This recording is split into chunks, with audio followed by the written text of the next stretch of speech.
বিসমিল্লাহির রহমানির রহিম। আজকের ভিডিওটি অত্যন্ত গুরুত্বপূর্ণ, কারণ আজকের ভিডিওটি যদি আপনি ভালো করে বুঝে যেতে পারেন তাহলে এটি আপনার জীবনের সমস্ত ইচ্ছা পূরণ, আপনার ভাগ্যকে আপনি নিজের ইচ্ছা খুশি মতো পরিবর্তন করতে পারবেন এবং আপনার জীবনে আপনি যাই চাইবেন তা আপনি হাসিল করতে পারবেন।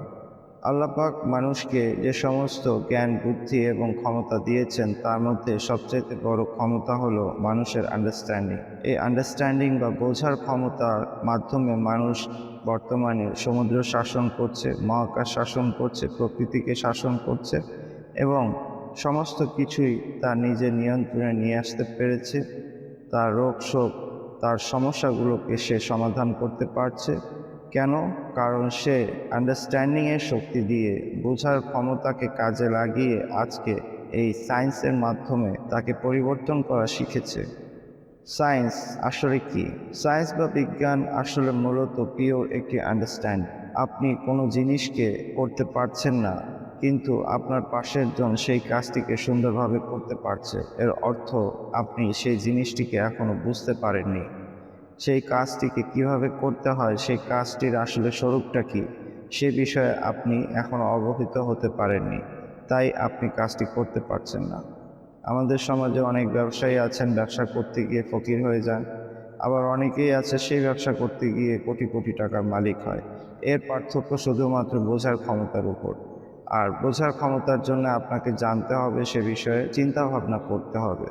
তো আজকে আপনাদের জন্য যে ইনফরমেটিভ ভিডিওটি নিয়ে এসেছি তা হলো ওজিফা বা জিকিরের উপর। ওজিফা বা জিকিরের আসলে স্বরূপ কি, ইহা আমরা কেনই বা করব এবং কিভাবে করলে এর থেকে সবথেকে ভালো ফলাফল আমরা পেতে পারি, এই বিষয়ে আজকে আলোচনা করব। আজকে যদি এই ভিডিওটিকে আপনি ভালো করে বুঝতে পারেন, আপনার জীবনের সমস্ত নেক মাকসাদকে আপনি খুব সহজেই হাসিল করতে পারবেন। তো আসুন কথা না বেরিয়ে শুরু করা যাক। প্রথমে জেনে নেওয়া যাক ওজিফা আসলে কি। ওজিফার অনেকগুলো রূপ আছে, তার মধ্যে একটি রূপ হলো ওজিফা আসলে একটি দোয়া, আল্লাহ পাকের কাছে একটি আবেদনপত্র জমা দেওয়া। তো আমাদেরকে মনে রাখতে হবে, আল্লাহ পাক কোনো আলাউদ্দিনের চেরাগের জিন নয়, যাকে আপনি হুকুম করবেন আর সাথে সাথে সে আপনাকে তাই করে দিবে। আল্লাহ পাক আমাদের মালিক এবং খালেক। আমরা আল্লাহর কাছে আবেদনপত্র জমা দিতে পারি। আল্লাহ পাক সেই আবেদনপত্রের কী উত্তর দিবেন সেটা আল্লাহ পাকই ডিসাইড করবেন। আল্লাহ পাক সাধারণত একটি মানুষের দোয়াকে কয়েকটি ভাবে কবুল করেন। আল্লাহ পাক কারো দোয়াকে কখনো ফেরত দেন না, এমনকি ফেরাউনের মতো লোকের দোয়াকেও আল্লাহ ফেরত দেননি। তো আমরা তো অন্তত আল্লাহ এবং তার রাসূলকে মানি, আমাদের দোয়া আল্লাহ কিভাবে ফেরত দিতে পারে? আল্লাহ পাকের শানের খেলাফ যে আল্লাহ কারো দোয়াকে ফেরত দেন। দোয়া কবুলিয়তের অনেকগুলো রূপ আছে। আল্লাহ পাক চাইলে তার জন্য যদি সেই কাজটি ভালো হয়ে থাকে তাহলে তা সাথে সাথে কবুল করে নেন। সে যা চায়, যেভাবে চায় সেভাবেই হয়ে যায়। কিন্তু আল্লাহ পাকের হিকমতে আল্লাহ যদি মনে করেন যে এই জিনিসটি তার জন্য উত্তম হবে না যা সে চাইছে, আল্লাহ পাক তার জন্য তার থেকে উত্তম প্রতিদান তাকে দিয়ে থাকেন। আর দোয়ার আরেকটি রূপ হলো আল্লাহ পাক তার এই দোয়ার উসিলায় তার কোনো বিপদ আপদ বালা মুসিবতকে দূর করে দেন, যা সে নিজেও জানতো না যে তার সাথে ঘটতে চলেছে। এবং দোয়ার আরও একটি রূপ হলো আল্লাহ পাক তার প্রতিদান মৃত্যুর পরের জিন্দগির জন্য রেখে দেন। হাদিসে আসছে, মানুষরা যখন মৃত্যুর পরে আল্লাহ পাকের কাছে চাওয়া দোয়াগুলোর প্রতিদান দেখতে পাবে, তখন সে আফসোস করবে যে আমার পৃথিবীতে কোনো দোয়াই যদি কবুল না হতো তাহলে কতই না ভালো হতো। তো আজকে পৃথিবীতে এমন কোনো অফিস বা এমন কোনো প্রতিষ্ঠান নেই যেখানে বলা হয়েছে যে আমার কাছে আবেদন করলেই আমি তা কবুল করব। হয়তো আবেদনে যা চাইবে তাই দেব, অথবা তোমার বেতন বাড়িয়ে দেব, অথবা তোমার প্রমোশন বাড়িয়ে দেব, অথবা তোমার সুযোগ সুবিধা বাড়িয়ে দেব, অথবা তোমার বছর শেষে তোমাকে আলাদা করে কিছু ইনসেন্টিভ দেওয়া হবে। পৃথিবীতে এমন কোনো অফিস বা এমন কোনো প্রতিষ্ঠান আপনি দেখতে পাবেন না। কিন্তু আল্লাহ পাক বলেছেন যে আমার কাছে আবেদন করলেই আমি কবুল করব এবং তার প্রতিদান তুমি অবশ্যই পাবে। এবং আল্লাহ পাকের কাছে দোয়া চাওয়াকে আল্লাহ পাক উৎসাহিত করেছেন এবং দোয়া না চাইলে সেজন্য কোরআনে পাকে আল্লাহ পাক ধমকিও দিয়েছেন। তো আমাদের উচিত বেশি থেকে বেশি আল্লাহ পাকের কাছে দোয়া চাওয়া। তো দোয়ারই একটি রূপ হলো ওজিফা বা জিকির। আল্লাহ পাক পৃথিবীকে দারুল আসবাব বানিয়েছেন। আমাকে যদি এখন চা খেতে হয়, তাহলে অবশ্যই আমাকে পানি গরম করে সেখানে চা পাতা দিতে হবে, চিনি এবং দুধ দিয়ে চা বানাতে হবে। আমি যদি এখানে ওজিফা বসে বসে করি আর মনে মনে ভাবি আমি যেন চা খেতে পারি, তাহলে আমি কখনোই চা খেতে পারবো না। হয়তোবা আমি যদি কোনো ওজিফা করি যে আল্লাহ পাক আমার মনের ইচ্ছা চা খাওয়ার, তা যেন কোনোভাবে পূরণ করে দেন, আল্লাহ পাক চাইলে কারোর দ্বারা আমার জন্য চা পাঠাতে পারেন। কিন্তু যেটা আল্লাহ পাকের নিয়ম, তা হলো আমাদেরকে আসবাব এখতিয়ার করতে হবে।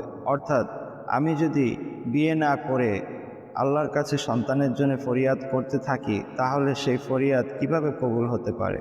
ঠিক তেমনি ওজিফা বা জিকিরের অত্যন্ত গুরুত্ব রয়েছে, কিন্তু আপনাকে অবশ্যই পরিশ্রমী হতে হবে এবং আপনাকে আপনার কাজ 100তে 100% সঠিকভাবে সঠিক নিয়মে করতে হবে। পাশাপাশি আপনাকে ওজিফাও করতে হবে, কারণ আপনার থেকে অনেক জ্ঞানী, বুদ্ধিমান এবং পরিশ্রমী মানুষও অনেক পরিশ্রম এবং চেষ্টা করার পরেও ব্যর্থ হচ্ছে। তো আপনি যে সফল হবেন তার জন্য আল্লাহ পাকের সাহায্য এবং সহযোগিতা যেন আপনি পান, সেজন্য আপনাকে ওজিফা বা আমল করতে হবে। তো এই জন্যে ওজিফাকে বোঝা অত্যন্ত গুরুত্বপূর্ণ। ওজিফা আসলে কি, এর আসল স্বরূপ কি এবং কিভাবে ইহা করলে কার্যকরী হয়। তাই দয়া করে এই ভিডিওটি পুরোটি দেখুন, যেন আপনি আপনার জীবনে যে কোনো বিষয়ে ওজিফা করে তার থেকে শতভাগ ফলাফল পেতে পারেন এবং আল্লাহর প্রতি এবং আমলের প্রতি বা আমার প্রতি কোনো বদগুমানি না হয়। এখন কোন ওজিফা বা কোন জিকির কিভাবে করলে কি ফলাফল পাওয়া যায় সে বিষয়ে সেই বলতে পারেন যে কিনা এ বিষয়ে বিশেষজ্ঞ। হুজুর পাক সাল্লাল্লাহু আলাইহি ওয়াসাল্লামের বংশধর আহলে বাইতের একজন বিশিষ্ট ব্যক্তি ইমাম জাফর সাদিক আলাইহিস সালাম, তিনি ছিলেন একজন বিশিষ্ট আলেমে দ্বীন এবং সুফি সম্রাট, এবং তার পাশাপাশি আল্লাহ পাক তাকে এমন কিছু গোপন এলেম দান করেছিলেন যা পৃথিবীর মানুষ জানতো না, যেমন এলমুল আদাত, এলমে নুজুম এবং এই ধরনের অনেক এলেম আল্লাহ পাক তাকে দিয়েছেন। বিভিন্ন সুফিয়া কেরাম এবং পীর মাশায়েখগণ এবং বিভিন্ন আমেলরা তার এই এলমে নুজুম এবং এলমুল আদাতকে কাজে লাগিয়ে বিভিন্ন রকমের ওজিফা বিভিন্ন সংখ্যা অনুযায়ী তারা করে বিভিন্ন রকমের ফায়দা তাদের জীবনে দেখতে পেয়েছেন। আল্লাহ পাক কোরআনে আমাদেরকে আহ্বান করেছেন, তোমরা আমাকে আমার সুন্দর সুন্দর নাম ধরে ডাকো। তো যেই আল্লাহ আমাদেরকে আহ্বান করছেন যে তোমরা আমার কাছে আবেদনপত্র জমা দাও, আমি তা গ্রহণ করব, তারপরেও যদি আমরা সেই আবেদনপত্র জমা না দিই, তাহলে আমাদের থেকে বড় মূর্খ আর কে হতে পারে? ইসলামে যতগুলো ইবাদত আল্লাহ পাক দিয়েছেন, তার মধ্যে আল্লাহ পাক কোরআনে বলেছেন আমার জিকির সব থেকে বড় ইবাদত। কোরআনে পাক তেলাওয়াত ও জিকির, নামাজও এক ধরনের জিকির। আমি যে আপনাকে আল্লাহর দ্বীনের দিকে ডাকছি, আল্লাহর কথা বলছি, এটাও একটা জিকির। কিন্তু কোন জিকিরকে কতটুকু পরিমাণে, কোন সময়, কিভাবে করলে কি ফায়দা পাওয়া যায় সেই বিষয়ে জানা এবং সেই অনুযায়ী কাজ করাকেই ওজিফা বলা হয়। তো এই হলো ওজিফা। ওজিফা আসলে কাজ কিভাবে করে, যদি আমরা এই বিষয়টি জানতে পারি যে ওজিফা কিভাবে কাজ করে, তাহলে আমাদের জন্য ওজিফার থেকে ফায়দা পাওয়া অনেক সহজ হয়ে যায়। ওজিফা আসলে মূলত ওষুধের মতো কাজ করে। আমরা যখন খুব বেশি অসুস্থ হয়ে যাই, তখন ওষুধ খাওয়ার সাথে সাথেই আমরা সুস্থ হই না।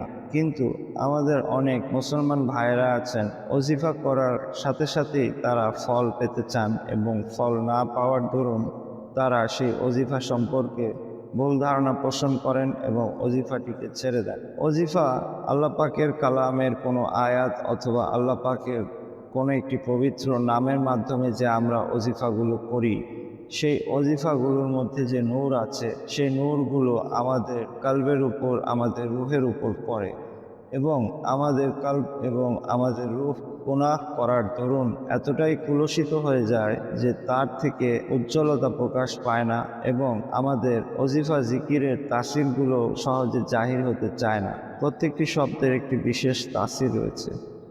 আপনি এখন মনে মনে একটু তেঁতুলের কথা ভাবুন অথবা মুখ দিয়ে তেঁতুল শব্দটি বলুন, দেখবেন আপনার জিভে পানি চলে এসেছে। তো এই পানি কেন আসলো?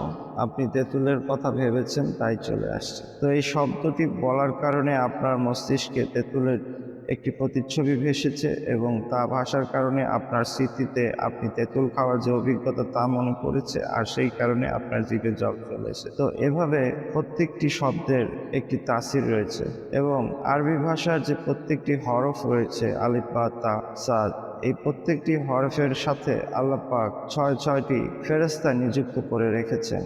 তো এই ফেরেশতাগুলোর মাধ্যমে আল্লাহ পাক যে ব্যক্তি যেই আমল করে সেই আমলের যে ফেরেশতাগুলো থাকেন তাদেরকে আল্লাহ পাক মামুর করে দেন সেই ব্যক্তিকে সাহায্য করার জন্য।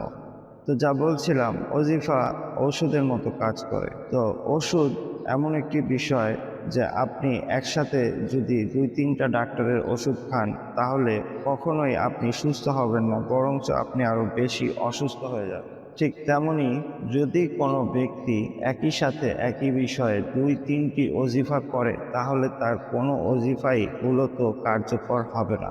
তাই আমার চ্যানেলের যে ভিডিওগুলো আমি দিচ্ছি আপনারা দেখবেন একই রকমের অনেকগুলো ভিডিও আপনি পাবেন।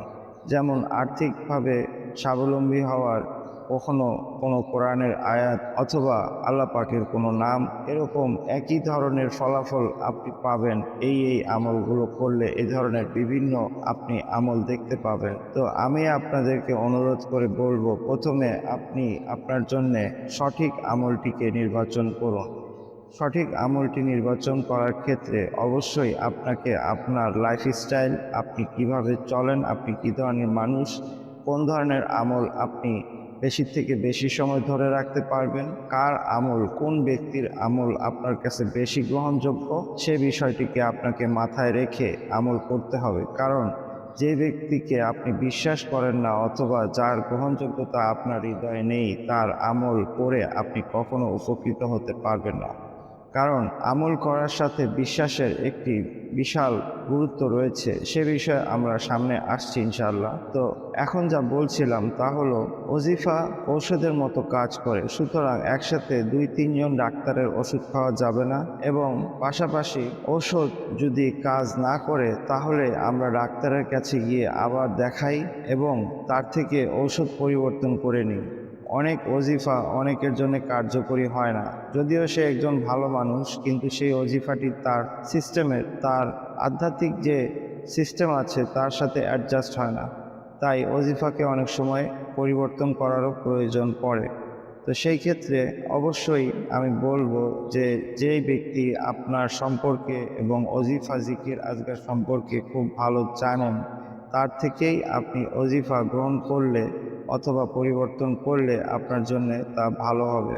তো ওজিফা সিলেকশনের ক্ষেত্রে আপনাকে কয়েকটি বিষয় মাথায় রাখতে হবে যে আপনার যে সময়সূচি, আপনি যে ধরনের মানুষ, কোন আমলটি আপনার জন্য সবথেকে উপযুক্ত হবে, কোন আমলটি আপনি বেশি সময়ের জন্য ধরে রাখতে পারবেন, যেন আপনার আমলটির দ্বারা আপনি ফায়দা পান। কারণ আপনাকে ফায়দা পেতে গেলে আপনি যখন আমলটি বা ওজিফাটি শুরু করবেন, তার নূর আপনার কলবের উপর আসা শুরু করবে। কিন্তু কলবে আপনার নূর আসার সাথে সাথে আমলের তাসির জাহির হবে না, যতক্ষণ পর্যন্ত আপনার রূহ এবং আপনার কলব আল্লাহ পাকের নূরে পবিত্র না হয়ে যায়, আর তা একটি সময় সাপেক্ষ ব্যাপার। যদি আপনি আগের থেকে গুনার থেকে বেঁচে থাকার, পরহেজগারির এবং ইবাদত ওজিফার অভ্যাস থেকে থাকে, তাহলে সেই ক্ষেত্রে আপনার আমলের তাসির জাহির হতে খুবই অল্প সময় লাগে।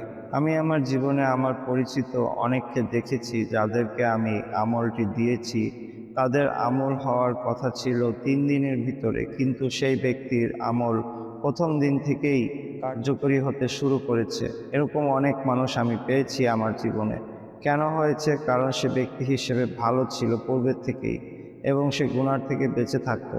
তাই এজন্যে আমল করার জন্য আমাদেরকে নিজেকে গুনার থেকে বাঁচতে হবে। কেন?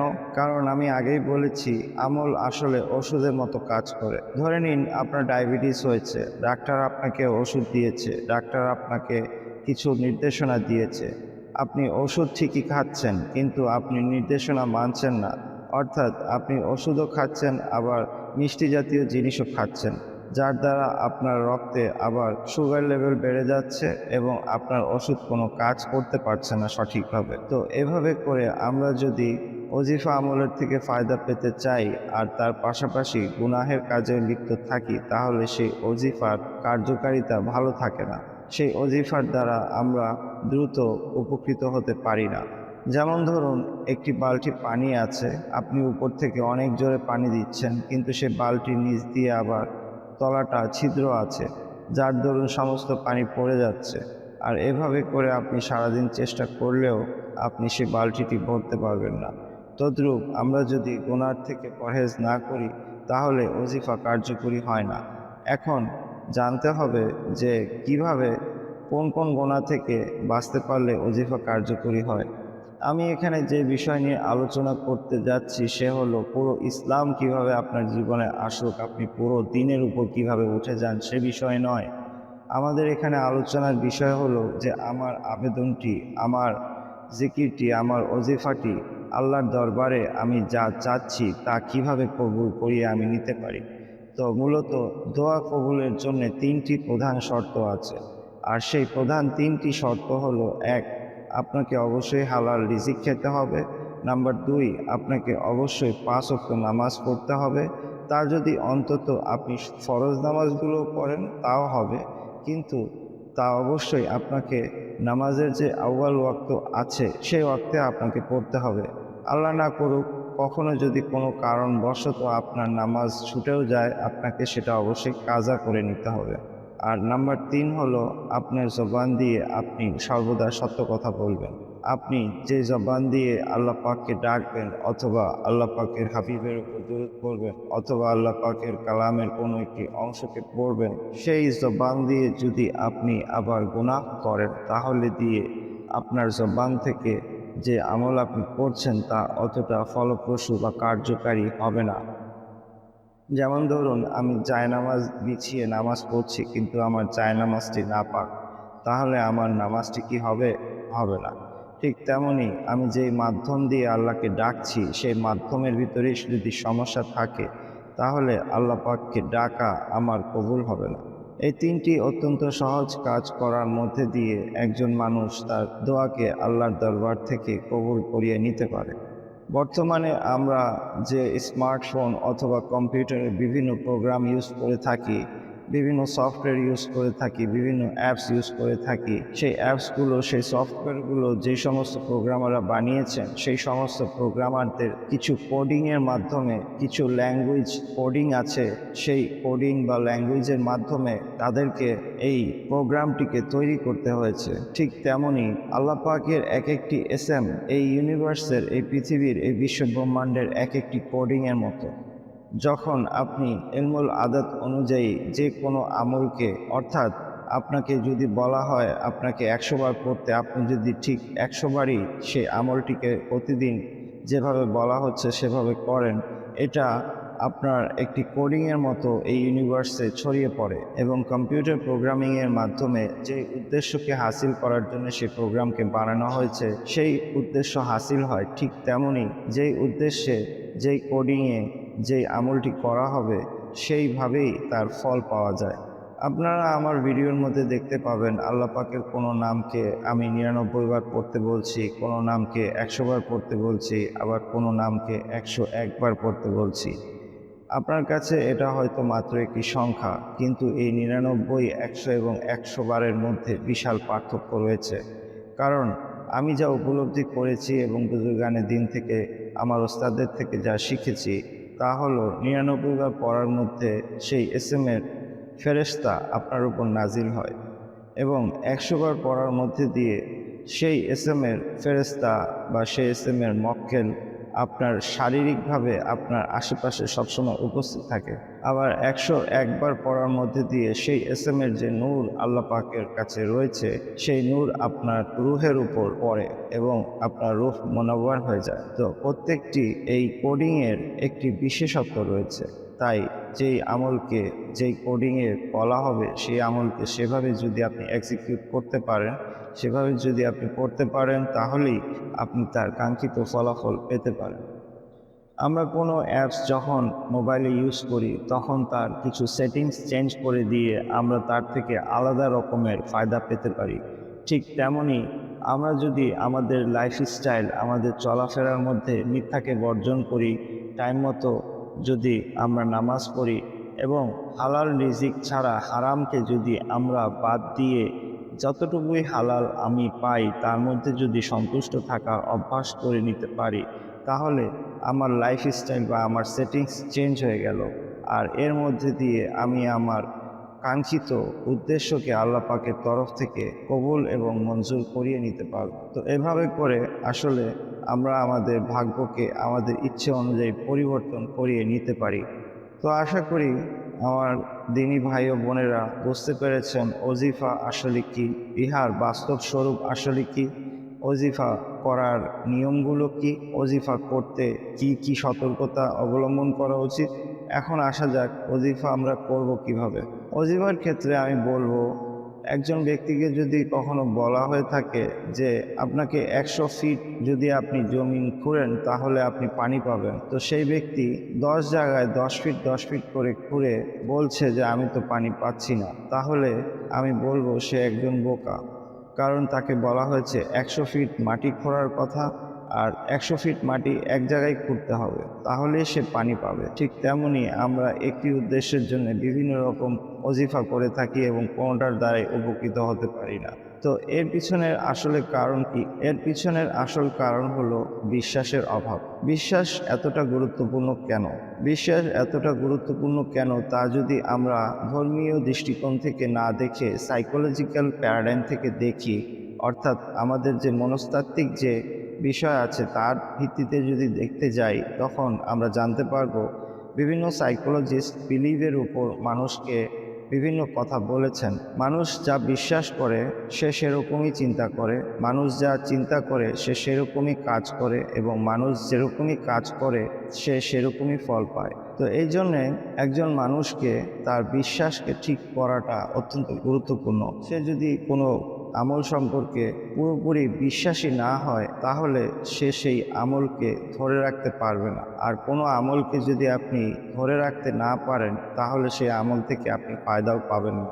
যেমন আপনি যদি 10 জায়গায় মাটি খুঁড়েন, কোথাও থেকে আপনি পানি পাবেন না। আপনি যদি এক জায়গাতেই ধৈর্য ধরে মাটি খুঁড়তে থাকেন তাহলে অবশ্যই পানি পাবেন। শুধু তাই নয়, আরেকটি উদাহরণ দিয়ে আমরা বুঝি। ধরুন আমাকে চা বানাতে 5 মিনিট সময় লাগে, কিন্তু আমি 30 সেকেন্ড পর পর আমি চুলাটাকে বন্ধ করে দিচ্ছি। যদিও আমার পানিতে সমস্ত চা পাতা, চিনি এবং অন্যান্য উপাদানগুলো আছে, কিন্তু 30 সেকেন্ড পর পর যদি আমি আগুনটিকে বন্ধ করে দেই তাহলে কখনোই তার দ্বারা চা হবে না। তো তেমনই প্রত্যেকটি আমলের জন্য কনসিস্টেন্সি বা ধারাবাহিকতা অত্যন্ত গুরুত্বপূর্ণ। একটি মানুষ সেই আমলেই কনসিস্টেন্ট থাকতে পারে যে আমল সম্পর্কে সে দৃঢ়ভাবে বিশ্বাস করে। কনসিস্টেন্ট থাকার জন্য আরেকটি যে বিষয় আমাদের উপকৃত করতে পারে তা হলো তার কনসিকোয়েন্সেস। সে আমলের উপকারিতা কী? যখন আমরা কোনো একটি আমলের কনসিকোয়েন্স যখন জানবো তখন আমরা সেই আমল কনসিস্টেন্ট হতে পারবো। অর্থাৎ আমলের দ্বারা কি ফায়দা পাওয়া যাবে সে বিষয়ে যখন নিশ্চিত হব তাহলে আমরা অন্তত সেই লোভে লোভে হলেও আমলটিকে ধরে রাখব। এই জন্যই হুজুর পাক সাল্লাল্লাহু আলাইহি ওয়াসাল্লামের অনেক হাদিসে আমরা দেখতে পাই বিভিন্ন আমলের ফায়দা নবীজি আমাদেরকে জানাচ্ছেন, যেন আমরা সেই আমলের ফায়দা পাওয়ার লোভে এই আমলগুলো করি এবং তার দ্বারা আমাদের বাতিনি ইসলাহ হয়ে যায়। তো আশা করি আপনারা বুঝতে পেরেছেন ওজিফা কি এবং আমরা ইহা কেন করব এবং কিভাবে করব। ওজিফা করার ক্ষেত্রে বিশ্বাসের ভূমিকা কতটুকু আশা করি বুঝতে পেরেছেন, এবং তার পাশাপাশি সেই ওজিফার ফায়দাগুলোকে জানার গুরুত্ব কতটুকু সেটাও আপনি বুঝতে পেরেছেন। কারণ বিশ্বাস যদি না থাকে, ধারাবাহিকতা যদি না থাকে, তাহলে কোনো ওজিফা বা আমল থেকে ফায়দা পাওয়া যায় না। তাই যার থেকে ওজিফাটি নিচ্ছেন তার প্রতি আস্থা রাখতে হবে। সে আল্লাহ পাকের কালাম অথবা ইসমের উপর আস্থা রাখতে হবে। আপনার নিজের লাইফস্টাইলকে আপনাকে সংশোধন করতে হবে, এবং এভাবে ধারাবাহিকতার সাথে যখন আপনি ওজিফাটি করবেন তাহলে আপনি অবশ্যই তার দ্বারা উপকৃত হবেন। কিন্তু ওজিফার ধারাবাহিকতার ক্ষেত্রে আরও অত্যন্ত একটি গুরুত্বপূর্ণ বিষয় হলো যে আপনাকে জানতে হবে যে আপনি ওজিফাটি কেন করছেন। আপনি যদি ভালো করে এই বিষয়টি না জানেন যে আপনি এই ওজিফাটি কেন করছেন, এই প্রশ্নের উত্তর যদি আপনার না জানা থাকে, তাহলে আপনি ওজিফাটি ধরে রাখতে পারবেন না।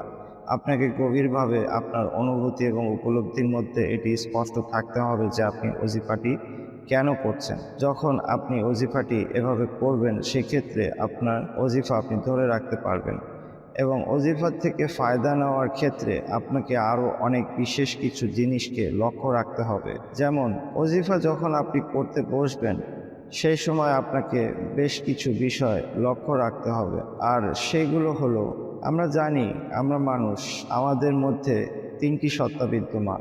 আমরা দেহ, মন এবং আত্মার এক অনন্য সমন্বয়। আমরা যখন ওজিফা করতে বসবো, তখন অবশ্যই আমাদেরকে কিছু বিষয়ের দিকে বিশেষ লক্ষ্য রাখতে হবে। যেমন আমি ওজিফা করার সময় আমি মুখ দিয়ে পড়ছি আল্লাহ পাকের কালাম, কিন্তু মনে মনে ভাবছি অন্য কিছু, তাহলে সেই ওজিফার কখনো তাসির হয় না। কারণ আল্লাহ পাক বলেছেন, আমি গাফেল হৃদয়ের দোয়া কবুল করি না। তো আমরা যখন কোনো ওজিফা করব, অবশ্যই তার উচ্চারণের দিকে খেয়াল করব যে আমার উচ্চারণ সহি হচ্ছে কিনা। আমি যেই সংখ্যার জন্যে ওজিফাটি করব, যেমন 99 বার আমার পড়ার কথা, আমি সঠিকভাবে খেয়াল করে করে 99 বারই পড়ব। আর যেভাবে করার নিয়ম সেভাবে আমি করতে পারছি কিনা সেটার দিকে খেয়াল রাখ। আমাদের মন একটি বানরের মতো, আমাদের মন কখনো এক জায়গায় স্থির থাকতে চায় না। কিন্তু আপনাকে ওজিফা করার মধ্যে দিয়ে যতবারই আপনার মন কোথাও চলে যাবে, অন্য কিছু ভাবতে শুরু করবে, আর আপনি তা অনুভব করবেন, সাথে সাথে আপনাকে আবার আপনার ওজিফার ভিতরে আপনার মনকে নিয়ে আসতে হবে। এভাবে করে যখন আপনি প্রতিদিন চেষ্টা করতে থাকবেন, একটা সময় ধীরে ধীরে আপনার মন আপনার ওজিফার ভিতরেই থাকবে। তাই দেহ, মন ও আত্মাকে এক করে ওজিফা করলে সেই ওজিফাটি দ্রুত কার্যকরী হয়। আসুন একটি উদাহরণের মাধ্যমে বুঝি যে কিভাবে এইটি কাজ করে। আমার এক ওস্তাদ একটি অত্যন্ত সুন্দর উদাহরণ দিয়েছিলেন। আজকে আমি সেই উদাহরণটি আপনাদের সাথে শেয়ার করি। আমার এক ওস্তাদ বলেছিলেন, একটি বিল্ডিং বানানোর জন্য তিনজন ব্যক্তি অত্যন্ত গুরুত্বপূর্ণ। এক হলো যেই লেবারগুলো বিল্ডিংটাকে তৈরি করে, দুই হলো যেই ব্যক্তি বা ম্যানেজারটি লেবারগুলোকে নিয়ন্ত্রণ করে, আর 3 নম্বর হলো সেই ব্যক্তি যে কিনা এই বিল্ডিং বা সেই প্রজেক্টটিকে ডিজাইন করেছে, অর্থাৎ আর্কিটেকচার। একটা বিল্ডিং বা একটা প্রজেক্ট বানাতে যদি 6 মাস সময় লাগে, আর একজন লেবার যদি পুরো 6 মাসই সেই বিল্ডিংয়ের কাজ করে থাকে, খুব বেশির চেয়ে বেশি যদি সে কামাই করতে পারে, তাহলে হয়তো তার দিন হাজিরা হিসেবে 500 টাকা করে যদি ধরা হয়, তাহলে সে 90,000 টাকা পর্যন্ত কামাই করতে পারবে। আর তাদের যে ম্যানেজার, সে যদি 1,000 টাকা করে তার দিন হাজিরা ধরা হয়, তাহলে সে 1,80,000 টাকা কামাই করতে পারবে। এবং এই 90,000 এবং 1,80,000 টাকা কামাই করতে তাদের সময় লাগবে 6 মাস। আর যিনি কিনা আর্কিটেকচার, তিনি এই বিল্ডিংটিকে ডিজাইন করতে হয়তো তার খুব বেশি হলে 1 সপ্তাহ সময় লেগেছে, অথবা ধরে নিলাম 15 দিন। কিন্তু এই 1 সপ্তাহ বা 15 দিনের মধ্যে তিনি একটি বিল্ডিংয়ের ডিজাইন করার মধ্যে দিয়ে অন্তত 5 থেকে 7 লক্ষ টাকা খুব অনায়াসেই কামাই করতে পারেন। তাহলে আমরা দেখি আসলে এই তিনজনের পরিশ্রমের মধ্যে পার্থক্য কোথায় ছিল। যে ব্যক্তি দিন হাজিরাতে লেবার হিসেবে কাজ করছিল, সে মূলত তার শরীরকে দিয়ে কাজ করছিল। আবার তাদেরকে যিনি পরিচালনা করছিলেন, তিনি তার শরীরের পাশাপাশি তার ব্রেনকেও খাটাচ্ছিলেন। সে একই সাথে শারীরিক পরিশ্রমও করছিলেন এবং মানসিক পরিশ্রমও করছিলেন। তাই তার মজুরি অপেক্ষাকৃত লেবারদের থেকে বেশি। এবং যিনি কিনা আর্কিটেকচার, তিনি তার শরীরকেও খাটাচ্ছেন, তার ব্রেনকেও খাটাচ্ছেন এবং তার মনকেও খাটাচ্ছেন। কারণ একটি বিল্ডিংয়ে প্রত্যেকটি ফ্ল্যাটে প্রয়োজনীয় সব কিছুই আছে, কিন্তু বিল্ডিংটি দেখতে সুন্দর না, তাহলে সেই ডিজাইনটি অবশ্যই তার বিল্ডিংয়ের মালিকের কাছে পছন্দ হবে না। তাই একজন আর্কিটেকচারকে অবশ্যই তার মনের মাধুরী মিশিয়ে, তার হৃদয়ের ভালোবাসাকে কাজে লাগিয়ে সেই বিল্ডিংটিকে তৈরি করতে হবে। ঠিক তেমনি আমরা যখন একটি ওজিফা করি, শুধু মুখে মুখে পড়ছি, কিন্তু আমার ব্রেন অন্য জায়গায় অন্য কিছু ভাবছে, তাহলে সেই ক্ষেত্রে আমার ওজিফার তাসির একজন লেবারের মতো হবে। আর যদি আমি আমার ব্রেনকেও খাটাই যে আমি কতবার পড়ছি, কিভাবে পড়ছি, তাহলে আমার ওজিফার তাসির বেড়ে যাবে। আর যদি আমি আমার হৃদয়কেও এই কাজে লাগিয়ে দেই, আমি যদি আল্লাহ পাকের নামকে আল্লাহ পাকের সন্তুষ্টির জন্য নিতে পারি, তাহলে আমি আমার ওজিফার থেকে আরও অনেক বেশি ফায়দা পেতে পারি। আমরা যারা গরু কিনি তারা অবশ্যই গরুর গোবরের জন্য গরু কিনি না, গরুর দুধের জন্যই গরু কিনি। ঠিক তেমনি আপনি যদি আপনার উদ্দেশ্যকে আল্লাহ পাকের সন্তুষ্টির জন্য করে নিতে পারেন, তাহলে আপনি এর মাধ্যমে যা দুনিয়াবি ফায়দা আছে তা অটোমেটিক পেয়ে যাবেন। কারণ যখন গরুটি আপনার হয়ে গেল, আপনি গরুটি কিনেছিলেন দুধের জন্য, সেই উদ্দেশ্যে আপনি গরুটি কিনেছেন, কিন্তু পাশাপাশি আপনি ফ্রিতে গোবর পেয়ে যাচ্ছেন, যা আপনি আপনার চাষাবাদে ব্যবহার করতে পারছেন অথবা আপনি অন্য কোনো কাজে ব্যবহার করতে পারছেন। তো ঠিক তেমনই আপনি যদি আপনার ওজিফাগুলোর উদ্দেশ্যকে আল্লাহ পাকের সন্তুষ্টির সাথে কানেক্ট করে দিতে পারেন, আপনার ওজিফা যখন আপনি করবেন সেই সময় যদি আপনার দেহ মন আত্মাকে এভাবে সিনক্রোনাইজ করতে পারেন, তাহলে আপনার ওজিফা এবং আমলের দ্বারা আপনি দ্রুত আপনার কাঙ্ক্ষিত ফলাফল পেতে পারেন। ওজিফার ক্ষেত্রে আরও বেশ কিছু বিষয় আমি বলতে চাই। একটি চাঁদে অর্থাৎ আরবি মাসের কোনো একটি মাসে একটি ওজিফাকেই শুরু করবেন, একসাথে 2-3টা ওজিফা করবেন না। কারণ আল্লাহ পাকের এই এসএমের অথবা কালামের যখন নূর আপনার কালবের উপর আসবে, তাকে আপনি যদি বেশ কয়েকটি আমল একসাথে শুরু করেন, তাকে আপনি ধারণ করতে পারবেন না। যেমন কোনো ব্যক্তি যদি একসাথে 7-8টা ওষুধ খেতে শুরু করে, তাহলে তার লিভারের জন্য এবং কিডনির জন্য ভালো হয় না।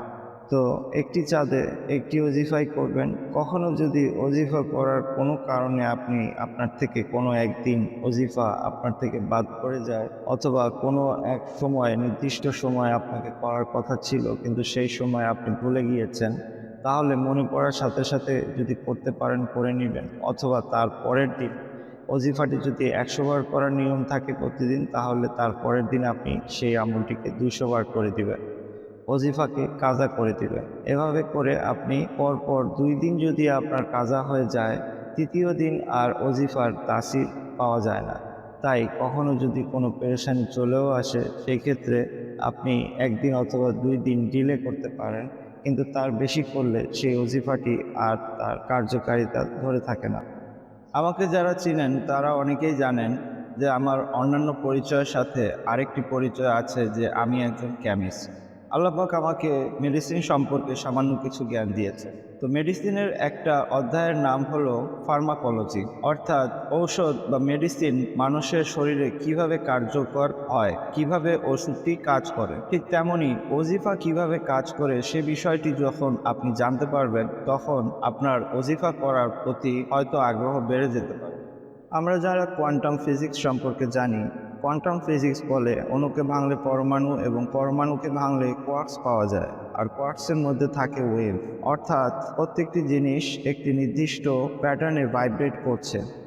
কোরআনে আল্লাহ পাক যা বলেছেন আমরা তাই দেখতে পাচ্ছি। কোরআনে আল্লাহ পাক বলেছেন প্রত্যেকটি বস্তু আল্লাহ পাকের জিকিরে আছে, আর সায়েন্স এখন জানতে পেরেছে প্রত্যেকটি জিনিস একটি নির্দিষ্ট প্যাটার্নে ভাইব্রেট করছে। অর্থাৎ আমরা যখন মুখ দিয়ে কোনো শব্দ বলি তা একটি ভাইব্রেশন তৈরি করে, আর প্রত্যেকটি কোয়ার্কসের ভিতরে ভাইব্রেশন আছে, অর্থাৎ সে আল্লাহ পাকের কোনো না কোনো তাসবিহ জিকির করছেন। কোয়ান্টাম ফিজিক্স আরও বলে কোনো অণু মহাবিশ্বের কোনো এক প্রান্তে থাকে, আর ঠিক সেই একই ভাইব্রেট করা অন্য একটি অণু যদি পৃথিবীর মহাবিশ্বের অন্য কোনো প্রান্তে থাকে, তাদের ভিতরে কোনো পরিবর্তন ঘটলে তা অপর অণুর উপরও তার পরিবর্তন ঘটে। ঠিক তেমনি আপনি যখন জিকির করতে থাকবেন, আপনি যখন একটি নির্দিষ্ট ভাইব্রেশন আপনার মুখ দিয়ে বের করতে থাকবেন, সেই জিকিরকারী অন্য মহাবিশ্বের অন্য কোনো প্রান্তে, সাত আসমানের অন্য কোনো প্রান্তে থেকে থাকা সেই ফেরেশতাগুলো যারা এই তাসবিহ জিকির করে, তাদের উপরও আপনার উপর যেভাবে আল্লাহ পাকের এসএমের নূর পড়তে থাকবে, ঠিক তাদের উপরও সেই নূর পড়তে থাকবে। আর তখন তারা বিচলিত হয়ে ওঠে যে কার জিকিরের জন্য আমরা নূর পাচ্ছি। আর এভাবে তারা সেই ভাইব্রেশনের খোঁজ করতে করতে আপনার কাছে চলে আসে। আপনি যখন আমল ঠিকমতো করবেন, আপনি দেখতে পাবেন যে আপনার ঘাড় ভারী হয়ে যাচ্ছে, আপনার ডান কানে আপনি কিছু এক ধরনের উইসপার করার মতো শব্দ আপনি শুনতে পাবেন।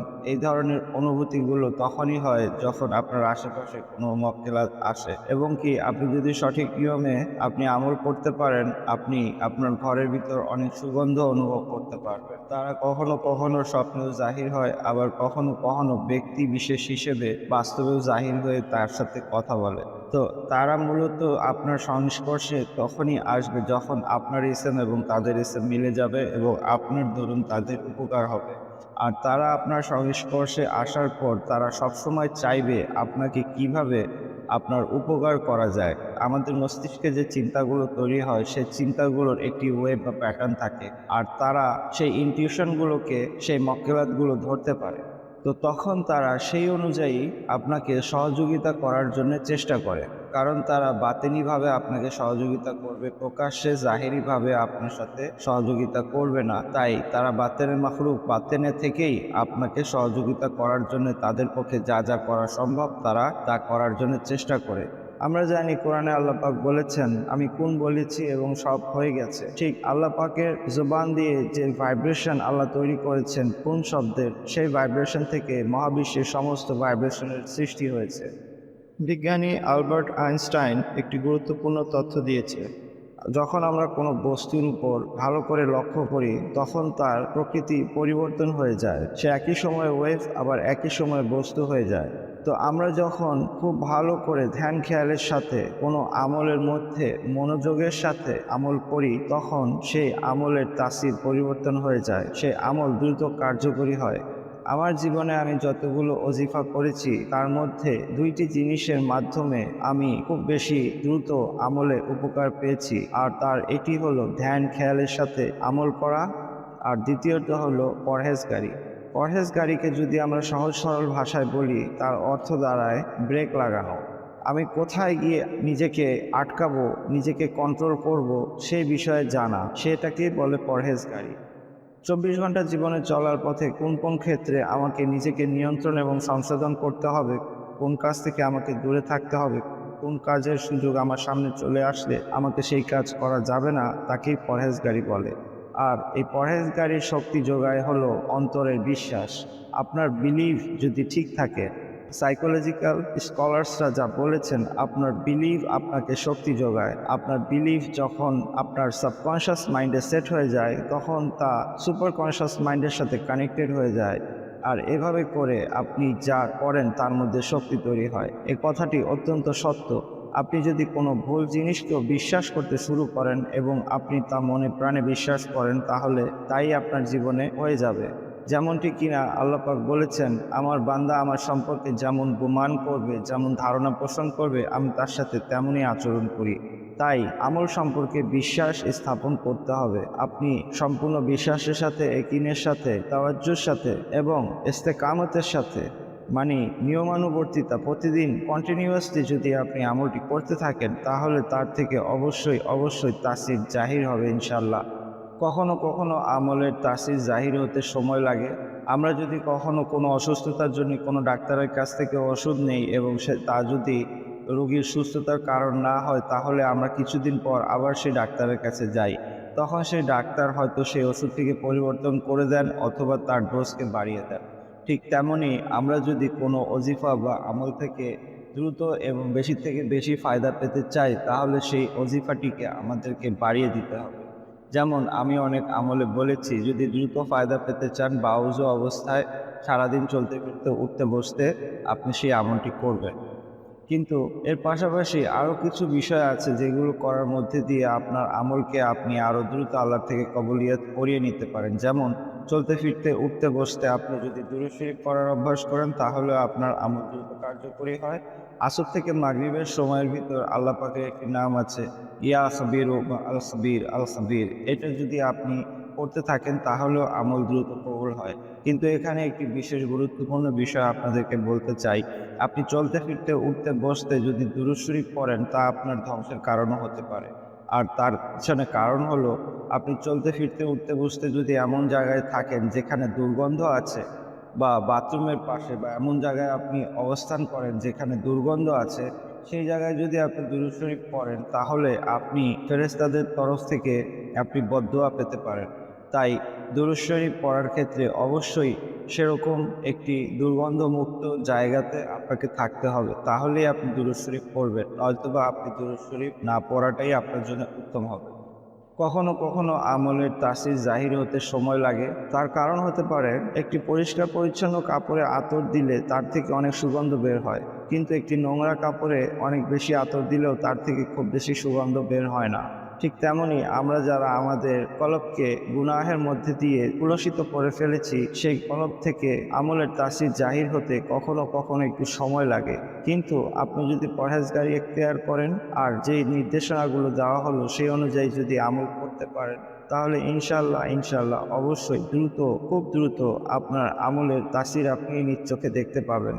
নয়তোবা আপনি চিন্তা করে দেখুন যে আমি যে সহজ সহজ ওজিফাগুলো আপনাদেরকে দিচ্ছি তা এত দ্রুত এবং এত সুন্দরভাবে কাজ কিভাবে করে। আমলিয়াতের ময়দানে এমন অনেক আমল আমি করেছি, এক বসায় 14,000 বার আল্লাহ পাকের একটি নাম পড়া, 12,500 বার সকালবেলা এবং 12,500 বার সন্ধ্যাবেলা আল্লাহ পাকের SMS জিকির করা, এরকম অনেক আমল আমি করেছি যেগুলো আমলিয়াতের মধ্যে পড়ে, কিন্তু আমি সেগুলো আপনাদেরকে দিচ্ছি না। আমি আমার পরীক্ষিত সহজ সহজ ছোট ছোট ওজিফাগুলো দিচ্ছি, যেগুলো আমার নিজের পরীক্ষিত। ইনশাল্লাহ আপনাকেও তার সমান ফায়দা দিবে যদি আপনি এই নির্দেশনাগুলো মেনে আমলগুলো করতে পারেন। তো এই ছিল মূলত আপনার ওজিফা কিভাবে মানুষের জীবনে কাজে আসে, কিভাবে এর ফার্মাকোলজি, কিভাবে হিউম্যান বডিতে মেডিসিন কাজ করে, ঠিক তেমনি ওজিফা কিভাবে মানুষের জীবনে কাজ করে তার প্রক্রিয়া। আশা করি আপনারা বুঝতে পেরেছেন। আমি আপনাদেরকে আরও একটি বিষয় মনে করিয়ে দিতে চাই, তা হলো ওজিফার সিলেকশনের বিষয়। কোনো একটি ওজিফা, যেমন আমার ভিডিওতে একটি ওজিফা আছে, মাত্র 3 বার আল্লাহ পাকের একটি কালাম যদি আপনি প্রতি নামাজের পরে পড়েন আপনার চেহারা নুরানি হয়ে যায়।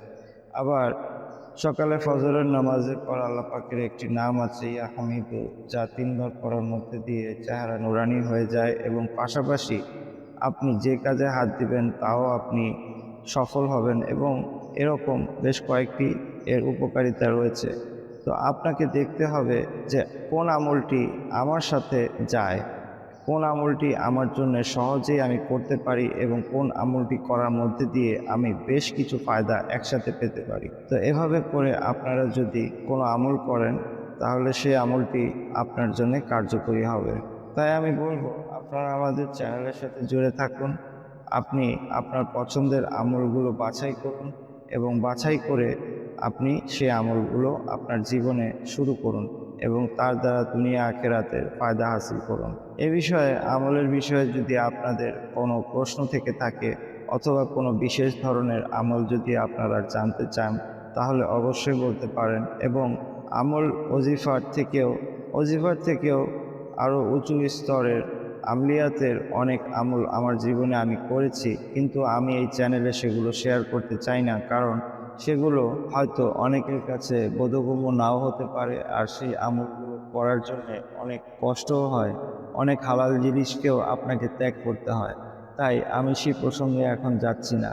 তবে আপনাদের কোনো বিশেষ কারণে যদি কোনো ওজিফার প্রয়োজন থেকে থাকে তাহলে আপনারা আমাকে সেটা কমেন্টে জানাতে পারেন।